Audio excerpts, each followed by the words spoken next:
రగిలే రాళ్ళని పునాది చేసి ఎదగాలని, తరిమే వాళ్ళని హితులుగా తలచి ముందుకెళ్ళాలని,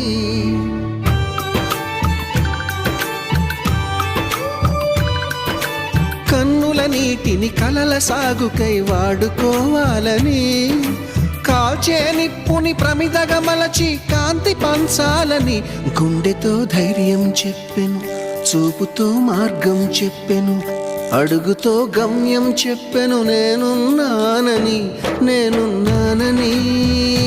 నీకేం కాదని, నిన్నటి రాతని మార్చేస్తానని.